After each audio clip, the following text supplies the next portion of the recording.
Hello everyone, and welcome back to the channel. So lovely to see you. I've recently gotten back into Final Fantasy XIV, and I have to say, I'm a little hooked. I don't know why, but the PvE content and the Duty Finder has just been such an accessible way for me to play some classic MMO content with little to no wait time, because I'm a healer main, but more on that in but a moment. And I've played White Mage, Astrologian, I played through the expansion Heavensward, and it was a lot of fun. And after getting more of my classes up, I decided to switch over and level up the Arcanist, which then becomes the Scholar and the Summoner. And one little fun element of the Arcanist, and furthermore the Scholar and the Summoner, is that they level up at the same exact time. So if you are playing a Summoner and you get a couple levels on the Summoner, your Scholar also matches the exact same level, and vice versa. It is so convenient to be able to level two classes at once, and also they come with a lot of cool visuals and their own gameplay niches and functions. It's really good. And I've been a healer main, so I started with Scholar and I've been focusing on that. Now for leveling, I would imagine it'd be pretty difficult to purely level this class as it's a healer. And if leveling a White Mage taught me anything, it's that it is difficult. Having a Scholar as a secondary class to level up is a great asset though, due to the very short LFG wait times. And I've power leveled both of these classes to hell and back by just spamming the Duty Finder with my Scholar. And when you play a healer, you get this super cool hack / cheat code, which is essentially you just skipping the line and you get automatic Q pops. It's fantastic. So if you want to level via quests, it might be a bit more slow because you're just a healer. However, if you want to power level through Duty Finder and dungeons, you're gonna have a really great time. Once you start getting those levels, you're then tasked with, of course, the class quests, and you get to meet your lovely fairy friends, Celine or Eos. I'm so sorry, Celine, but I'm an Eos stan. I don't know why. It's just the visuals. I'm more I don't know why. Maybe I'll have to play with Celine a little bit more.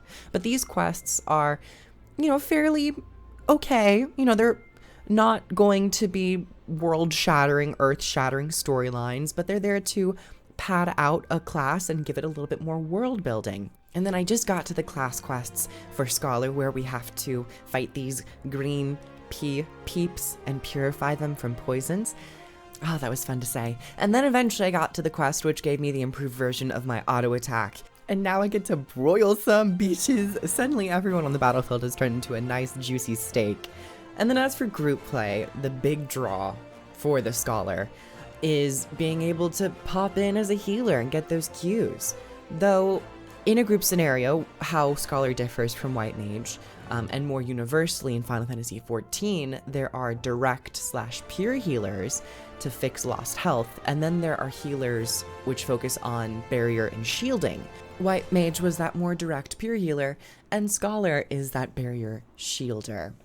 And it's been fun! I already mained my White Mage, and boy did it take a long ass time, but on the plus side, I never died. So I already had a good grasp on the healer role in Final Fantasy XIV, but playing with Scholar, I noticed that I had to focus more on learning the fights so that I could appropriately prevent damage. And this has really put me in a very unique experience with the game when compared to direct healers, such as the White Mage and Astrologian. So I would genuinely recommend having this pairing of at least one direct healer and one shield healer, and the other one being the newer class, the Sage.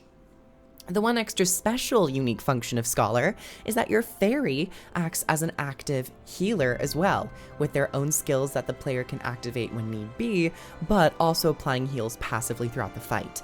Not only is this mega OP in a questing scenario, but it is so nice to have in a dungeon party and playing through certain raids and trials.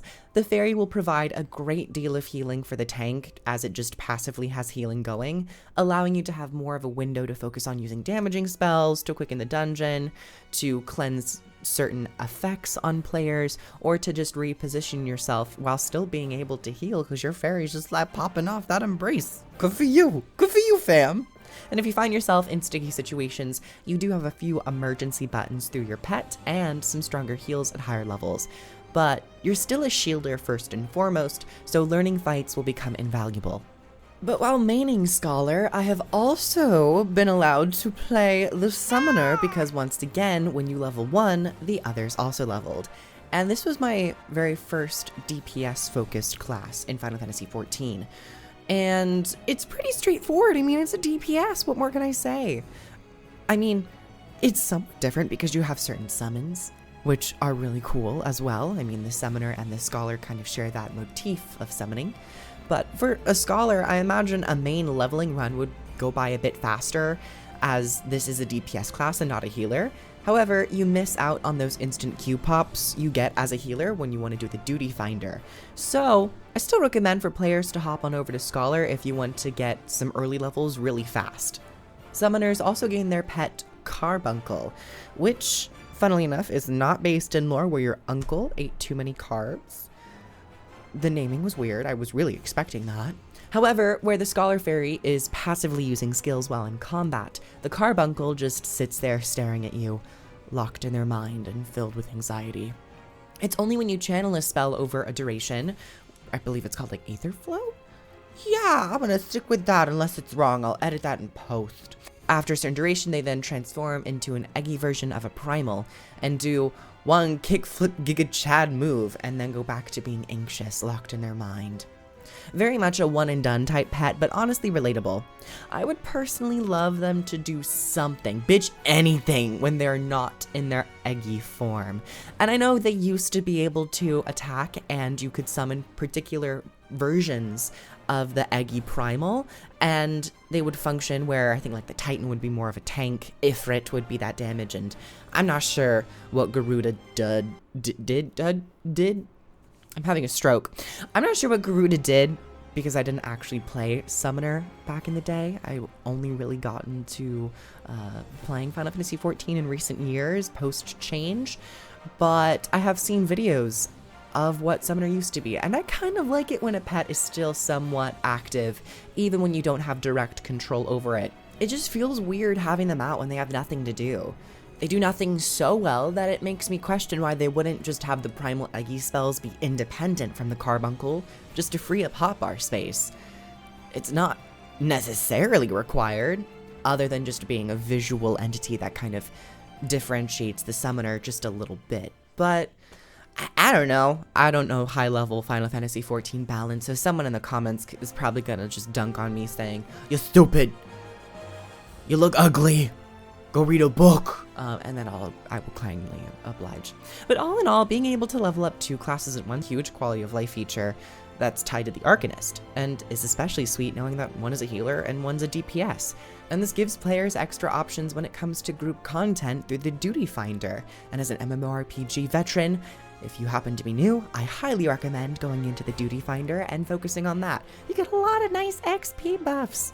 It also teaches you the fundamentals of combat at a beginning stage, at an intermediate stage, and then at a higher end stage. It's good fun. It's nice and easy. So I'm really enjoying the Arcanist. I love the Scholar. I love the Summoner. They're all very cute. Carbuncle is so cute. Eos Stan, and it's just a really interesting class. Now, I don't have the expansions yet, so I will be capped at level 60. However, I have watched videos on YouTube about Summoner and Scholar at higher levels, and it looks really cool. The visual effects, the summons just get better and better, and I'm excited to eventually get the expansions and continue to level these classes. Comment below what you have to say about the Summoner and the Scholar, if there are any tips that I've missed, which I really haven't given any, but if you'd like to give some, feel free to down in the comments. If you'd like to catch me over on Twitch, I stream there usually every other day, playing MMOs such as Guild Wars 2 and Final Fantasy XIV. I shall catch you all in the next video. What class I'm going to talk about next might be Dark Knight. Or maybe not. I'm not sure. Leave it down below. Anyways, I'll see you all later. Bye, everyone. Mwah.